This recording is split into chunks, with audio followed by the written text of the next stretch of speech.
السلام علیکم ورحمۃ اللہ وبرکاتہ۔ الحمد للہ رب العالمین والصلاة والسلام علی رسولہ الامین وعلی آلہ وصحبہ اجمعین ومن تبعہم بإحسان الی یوم الدین، اما بعد۔ سیرت النبی صلی اللہ علیہ وسلم کے سلسلے دروس میں آج کے درس کا عنوان ہوگا قبیلہ بنو تمیم کا اسلام میں داخل ہونا۔ نبی صلی اللہ علیہ وسلم جب فتح مکہ سے فارغ ہوئے تو آپ صلی اللہ علیہ وسلم مدینہ منورہ آنے کے بعد مختلف علاقوں میں جہاں پر لوگ مسلمان ہو گئے تھے وہاں ان سے زکوٰۃ کی وصولی کے لیے کچھ اپنے نمائندوں کو بھیجا، اپنے سفیروں کو روانہ فرمایا، اور جہاں لوگوں نے اسلام قبول نہیں کیا تھا ان لوگوں سے جزیہ لینے کے لیے آپ نے اپنے پاس سے نمائندوں کو روانہ کیا۔ مسلمانوں سے زکوٰۃ لینی تھی اور جو مسلمان نہیں ہوئے ہیں ان لوگوں سے ٹیکس لینا ہے، جزیہ لینا ہے، اور یہ جزیہ لینا کوئی ظلم نہیں تھا، اس لیے کہ جب حکومت اب نبی صلی اللہ علیہ وسلم کی ہے تو وہاں اس علاقے میں ان کی جان، ان کے مال، ان کی عزت، ان کے گھر، ان کی تجارتیں، اب ان سب کی حفاظت کرنا نبی صلی اللہ علیہ وسلم کی ذمہ داری تھی۔ اب جو وہاں محافظین ہوں گے، جو نگران ہوں گے، وہ صحابہ رضی اللہ تعالیٰ عنہم ہوں گے، لہذا ان کی حفاظت کی ذمہ داری جب آپ کے سر پر آئی ہے تو ایسی صورت میں ان لوگوں سے جزیہ یا ٹیکس کی شکل میں کوئی ایسی چیز لینا ضروری تھا تاکہ ان کی حفاظت پر وہ خرچ کیا جا سکے۔ تو آپ صلی اللہ علیہ وسلم نے بنو تمیم کے علاقے میں کچھ لوگوں کو بھیجا تھا کہ ان کے پاس سے جزیہ لے کر آئیں، لیکن بنو تمیم ان لوگوں نے خود بھی جزیہ دینے سے انکار کر دیا، اور قریب کے لوگوں کو بھی اس بات پر آمادہ کیا کہ کسی بھی صورت میں وہ نبی صلی اللہ علیہ وسلم کو جزیہ نہیں دیں گے۔ تو اس طرح سے وہ سرکشی پر اتر آئے۔ تو آپ صلی اللہ علیہ وسلم نے عینہ بن حصن الفزاری رضی اللہ تعالی عنہ کو ان کے علاقے میں روانہ فرمایا، تقریباً 50 صحابہ کے ساتھ 50 افراد کو لے کر عینہ بن حصن الفزاری رضی اللہ تعالیٰ عنہ بنو تمیم کے علاقے کی طرف روانہ ہو گئے۔ ان کا علاقہ نجد کی طرف تھا۔ وہاں پہنچے ہیں تو تھوڑے سے مقابلے کے بعد بنو تمیم شکست کھا گئے، ان کے پاس سے بہت سے قیدی مسلمانوں کے ہاتھ لگے۔ مسلمان ان قیدیوں کو لے کر مدینہ منورہ پہنچ گئے۔ یہاں آنے کے بعد بنو تمیم کے تقریباً 10 رؤساء، 10 ذمہ داران، 10 بڑے لوگ مدینہ منورہ آئے اور نبی صلی اللہ علیہ وسلم سے اپنے قیدیوں کو واپس لے جانے کی درخواست کرنے لگے۔ سیدھے آ کر نبی صلی اللہ علیہ وسلم کے گھر کے قریب پہنچتے ہیں اور بلند آواز سے آپ کو پکارتے ہیں، آواز دیتے ہیں، یا محمد اخرج الینا۔ انہوں نے بلند آواز سے اس طرح سے کہنا شروع کیا، اے محمد باہر آؤ۔ آپ صلی اللہ علیہ وسلم کو یہ بلند آواز، یہ تیز آواز، ان کا لہجہ ذرا خراب لگا۔ آپ باہر آئے، ان سے پوچھا کیا مسئلہ ہے، تو انہوں نے ساری تفصیل بتائی اور ساتھ میں یہ کہا کہ ہم آپ سے مقابلہ کرنا چاہتے ہیں، ہم آپ سے مقابلہ کرنا چاہتے ہیں، مناظرہ کرنا چاہتے ہیں۔ کہا ٹھیک ہے۔ ظہر کی نماز کے بعد مسلمان جمع ہوئے مسجد نبوی میں، وہیں پر یہ بنو تمیم کے 10 افراد بھی جمع ہوئے۔ آپ صلی اللہ علیہ وسلم نے کہا کہ ٹھیک ہے، کیا کہنا چاہتے ہیں کہیے، شروع کیجئے، کیا بولنا چاہتے ہیں آپ لوگ؟ تو بنو تمیم کے لوگوں نے اپنی جانب سے عطارد بن حاجب نامی ایک بہترین خطیب کو، جو اچھی زبان والے تھے، خطبہ دیا کرتے تھے اور زبان کے ماہر تھے، انہیں کھڑا کر دیا اور کہا کہ تم خطبہ دو، یعنی تقریر کرو، اپنی مہارت والی زبان، اچھی زبان، اس کا مظاہرہ کرو۔ تو عطارد بن حاجب نے ایسا ہی کیا۔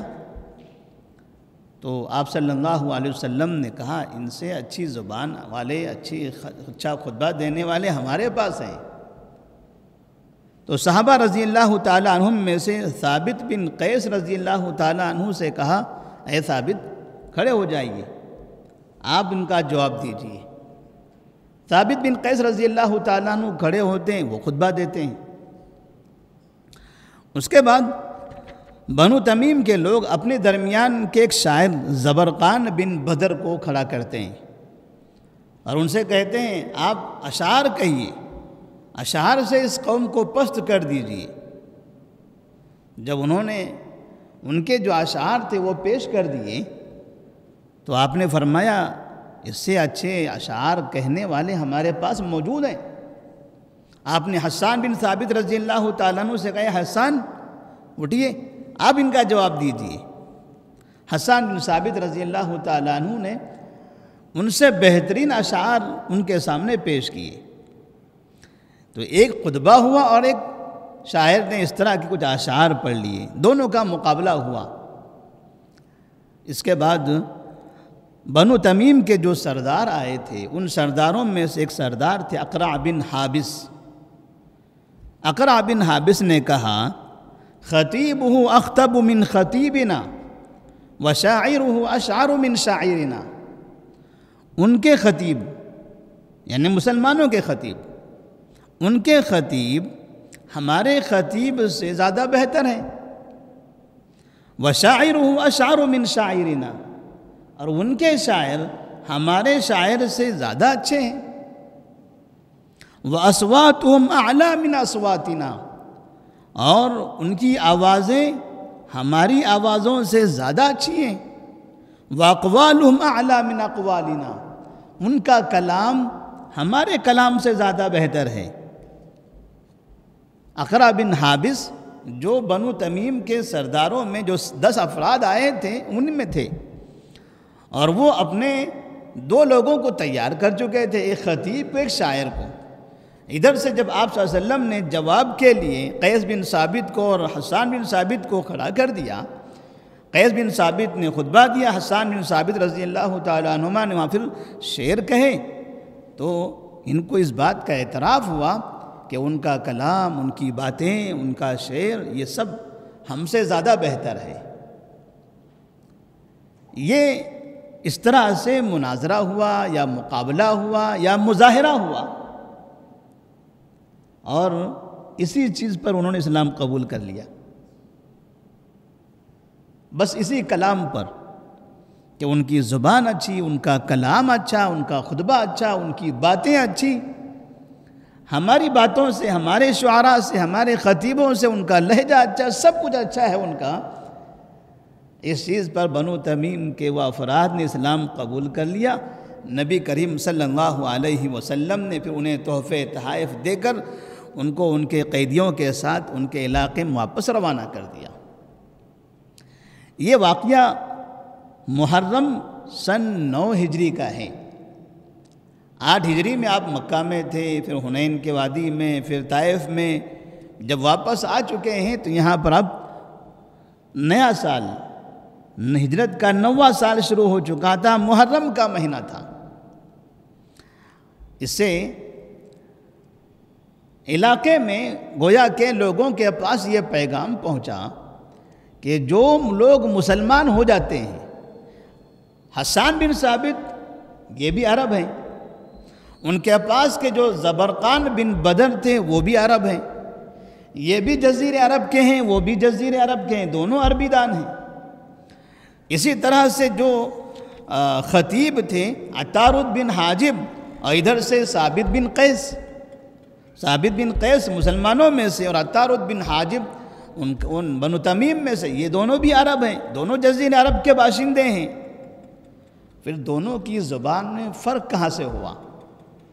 خطیب یہ بھی ہیں، خطیب یہ بھی ہیں، شاعر یہ بھی ہیں، شاعر یہ بھی ہیں، دونوں عربی ہیں، دونوں نسلاً در نسلاً عربی ہیں، علاقہ عرب کا ہے، پھر زبان میں فرق کہاں سے ہوا؟ انہیں یہ سمجھ میں آ گیا کہ یہ ان کے اسلام کی وجہ سے ہوا ہے، ورنہ مہارت تو ہمارے پاس بھی موجود ہے، ہمارے ان کے درمیان کوئی فرق نہیں ہے، ہم دونوں ایک ہی جگہ کے ہیں، ایک ہی زبان والے ہیں، لیکن ان کی زبان میں جو مٹھاس ہے، ان کا جو بہترین کلام ہے، ایسا ہمارا نہیں ہے۔ ہمارے پاس بس زبان کے الفاظ ہیں، الفاظ تو کسی کے پاس بھی ہو سکتے ہیں، لیکن اچھے الفاظ، اچھا کلام، اچھی باتیں، یہ اچھے لوگوں کے پاس ہی ہوتی ہیں۔ بنو تمیم کے اس واقعے سے مسلمانوں کے لیے ایک پیغام ہے کہ دنیا کے اندر بہت سے لوگ تقریریں کرتے ہیں، بھاشن دیتے ہیں، جلسے کرتے ہیں، الگ الگ جگہ نعرے لگاتے ہیں، ان کے دلوں میں جو چیزیں ہیں وہ اپنے منہ پر نکال دیتے ہیں، ظاہر کر دیتے ہیں، اور پھر ان کے جواب میں ادھر سے مسلمان بھی اسی طرح کے جملے استعمال کرتے ہیں۔ جیسی دھمکیاں انہوں نے دی ویسی دھمکیاں یہ دیتے ہیں، جیسے ہلڑ بازیاں انہوں نے کی ویسے یہ کرتے ہیں، جیسے ہنسی مذاق کرنا، چڑھانا، گالیاں دینا اور ذلیل کرنا وہ کرتے ہیں، ویسے یہاں سے جواب دیتے ہیں، اور یہ سمجھتے ہیں کہ ہم مسلمان ہیں، ہمارے پاس بھی زبان ہے، ہم بھی جواب دے سکتے ہیں، اینٹ کا جواب پتھر سے دینا ہم کو آتا ہے۔ نبی صلی اللہ علیہ وسلم کی زندگی کے اس واقعے سے مسلمانوں کو یہ پیغام ملتا ہے کہ کافروں کی زبان ان کے کفر کی وجہ سے خراب ہے، تو مسلمانوں کی زبان ان کے اسلام کی وجہ سے اچھی ہونی چاہیے۔ وہ زبان والے ہیں، آپ بھی زبان والے ہیں، اگر انہیں اردو آتی ہے آپ کو بھی اردو آتی ہے، انہیں تیلگو آتی ہے آپ کو بھی تیلگو آتی ہے، انہیں مراٹھی آپ کو بھی مراٹھی آتی ہے۔ مسئلہ صرف زبان کا نہیں ہے، مسئلہ وہ دل کا ہے، جس دل کے اندر اسلام اور کفر ہے، وہ دل کا مسئلہ ہے۔ دل میں اگر کفر ہے تو زبان پر برائی آئے گی، دل میں اسلام ہو تو زبان اچھی ہونی چاہیے، اور اچھی زبان یہ کافروں پر اثر انداز ہوتی ہے، اچھی زبان کافروں پر اثر انداز ہوتی ہے۔ بنو تمیم کے اس واقعے میں کون سی چیز ان کو اسلام کی طرف راغب کر رہی ہے؟ کس وجہ سے انہوں نے یہ کہا کہ آپ کی زبانیں، آپ کے اقوال، آپ کی باتیں، ہماری زبان ہماری باتوں سے اچھی ہیں؟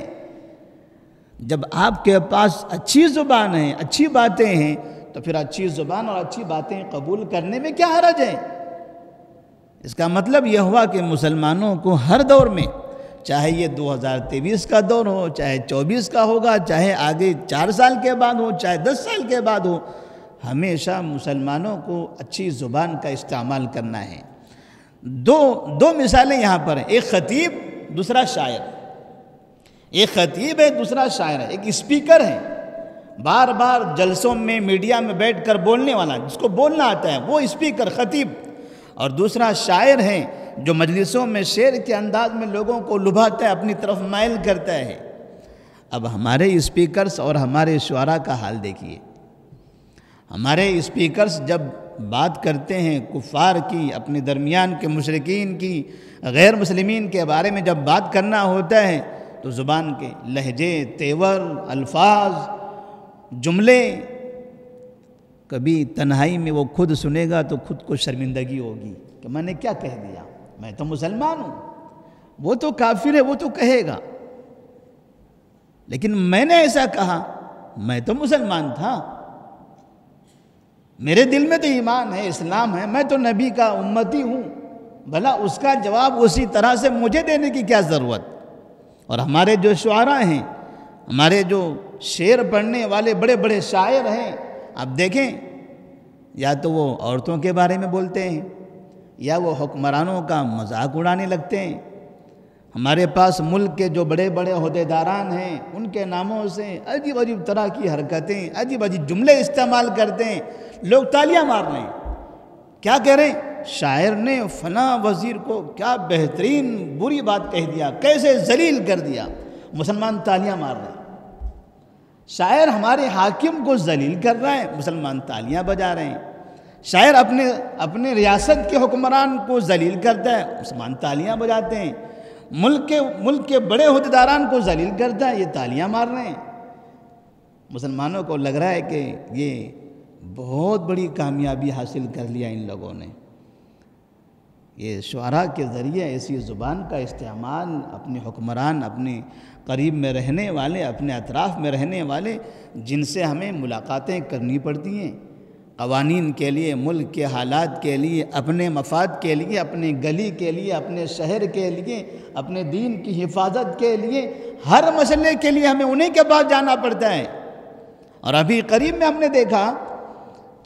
نے دیکھا ہمارے علماء اکرام، ملک کے بڑے بڑے علماء ملک کے بڑے ذمہ داروں کے پاس بیٹھ کر آئے ہیں، اور وہیں ان کی گلیوں میں، ان کے محلوں میں انہیں کو گالیاں بھی دیتے ہیں۔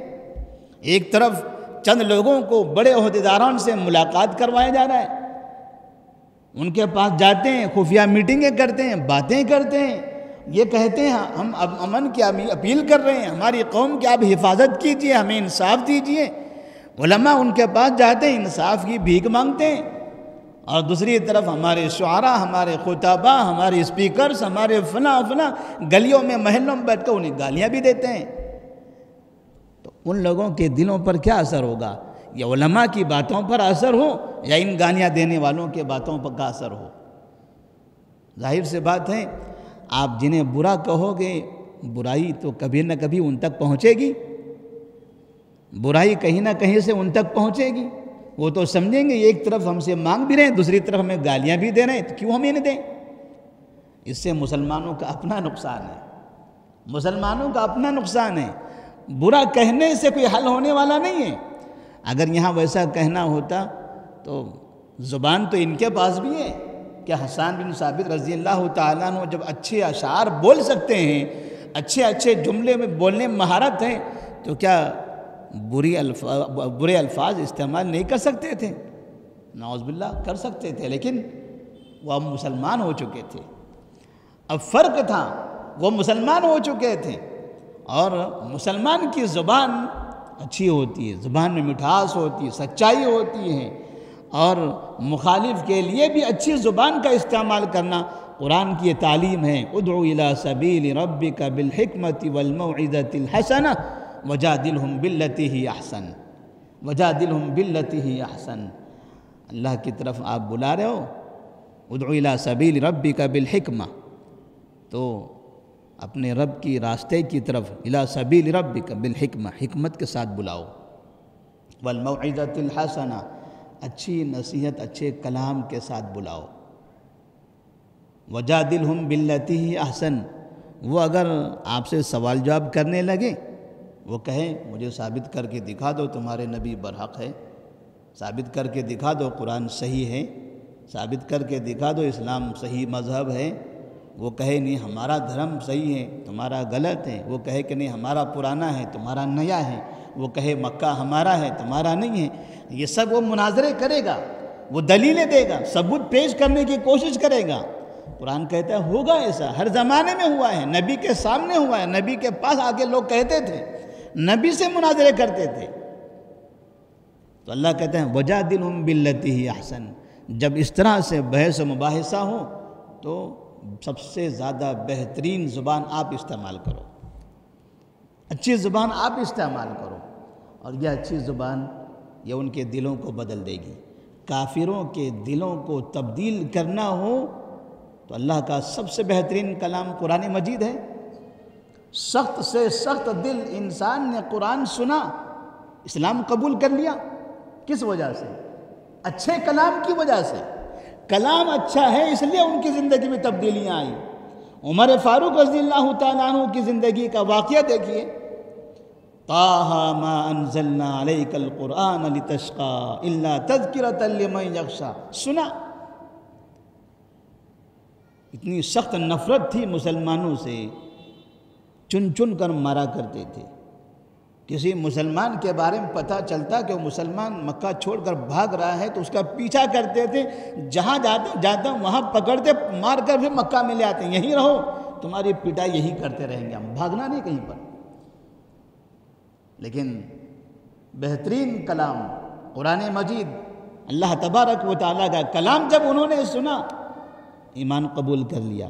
اس کا مطلب یہ ہوتا ہے کہ خوبصورت کلام، اچھا کلام، میٹھا کلام، اس کا بہت بڑا اثر ہوتا ہے کافروں کے دلوں میں۔ اس لیے مسلمانوں کو یہ پیغام دیا جاتا ہے کہ مسلمان ہر زمانے میں، کوئی کہتا نہیں وہ زمانہ 1400 سال کا الگ تھا، اب یہ دور الگ ہے، لوگوں کو نہیں پتہ ہے کیسی سیاست ہے، کیسی پارٹیاں ہیں، وہ فلاں تنظیم ہے، وہ فلاں تنظیم ہے، وہ فلاں یہ حرکتیں کر رہے ہیں، وہ یہ فلاں سازشیں کر رہے ہیں۔ یہ سازشیں، یہ حرکتیں، یہ پارٹیاں، یہ طاقتیں، یہ زبانیں، یہ ساری چیزیں ہر زمانے میں رہی ہیں، یہ نئی نہیں ہیں، ہر زمانے میں رہی ہیں، بس تبدیل ہوتی رہتی ہیں، نام الگ ہوتے ہیں، شکلیں الگ ہوتی ہیں، کام وہی ہوتے ہیں، حرکتیں وہی ہوتی ہیں۔ کوئی بھی زمانہ ہو، مسلمانوں کو اپنی زبان پر کنٹرول کرنے، اچھی زبان کا استعمال کرنے، اچھی زبان کے ذریعے لوگوں کو دعوت دینے کی ضرورت ہے۔ سخت کلامی، بد کلامی، گالی گلوچ، یہ زبانیں ہمیشہ کافروں کو اسلام سے متنفر کرتی ہے۔ اللہ سے دعا ہے کہ اللہ تبارک و تعالی ہم تمام کو اچھی زبان استعمال کرنے کی توفیق عطا فرمائے، اور کافروں کو دین کی طرف بلانے کے لیے اچھی زبان کے ذریعے حکمت کے ساتھ ہمیں دعوت دینے کی توفیق دے۔ والسلام علیکم ورحمۃ اللہ وبرکاتہ۔